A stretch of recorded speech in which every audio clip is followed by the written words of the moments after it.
and we'll finally have some now. Excellent. Now you have to take the test. I think BYU is one of the testing Excellent. stations. So slowly it's moving towards what we have been asking for the last 20 some odd years.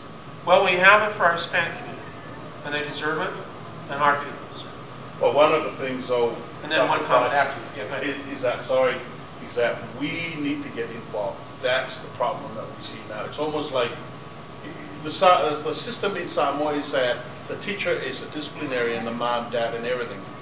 And they kind of expect that over here. When the kids go to school, they expect the teacher to discipline them, the teacher to do this, and that.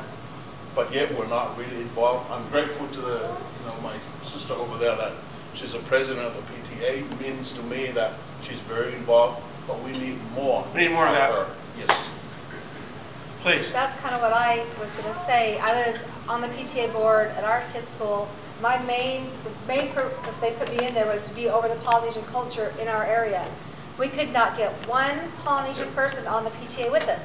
I did flyers, we did big banners out on all the driveways, the parks, everywhere. We did it in Samoan, Tongan. Did you serve food at the PTA? No, that could be the problem.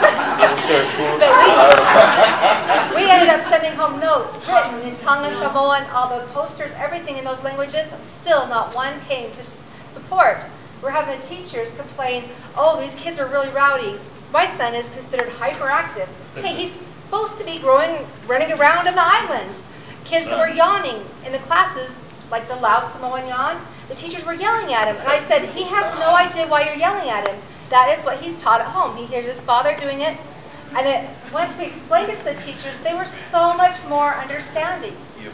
But they have no idea about the Polynesian culture. They don't know any of it. We need to get more Polynesians involved. We need to have that bridge going both ways, don't we? We need to teach the kids about the Polynesian heritage.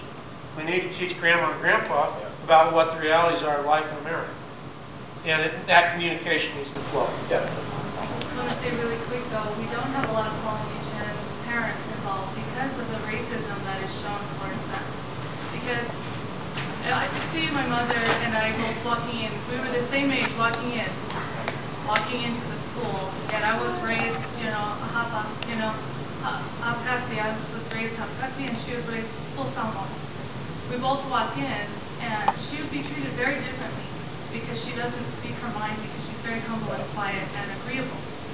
Whereas, and I think a lot of Polynesian families and mothers and parents have been pushed out of the school systems because they are looked down upon the minute they walk into the doors. And I've experienced that myself.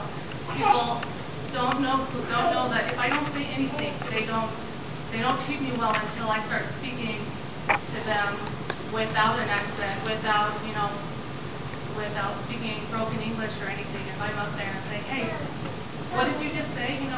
It's almost confrontational. So it's difficult and it's scary to deal with the school systems and the teachers, the principals, all these issues. And so I think it's preventing a lot of the parents too. No, I agree totally, and it's a sad thing.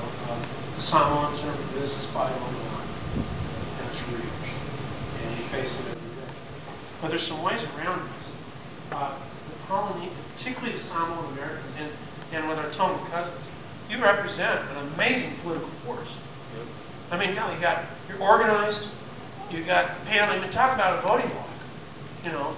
If the Samoan Americans and the Tongan Americans actually woke up, got moving politically, and we have brilliant politicians. I mean, Talanoa, Panama, these guys are fabulous.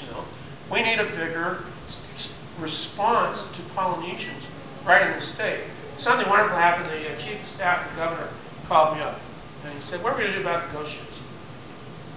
The Goshute people, they own this big nuclear waste dump area, and I've been trying to learn Goshute. I've been out there and spend time out there. And so I said, "Do you really want my advice?" I said, "Yeah." I said, "Tell the governor to go out and listen to the Goshutes." He said, "What?" I said, "Yeah. Just go out there and listen. Don't take an agenda. Don't begin any sentence that begins with 'you people.' Just go listen." And he did. He went out. That was this mind-blowing thing that came back. That's what we really need, is we need the governor to come listen to the Samoan people. Here, let's get him to listen. Just come listen to us. Help us understand. We need to engage.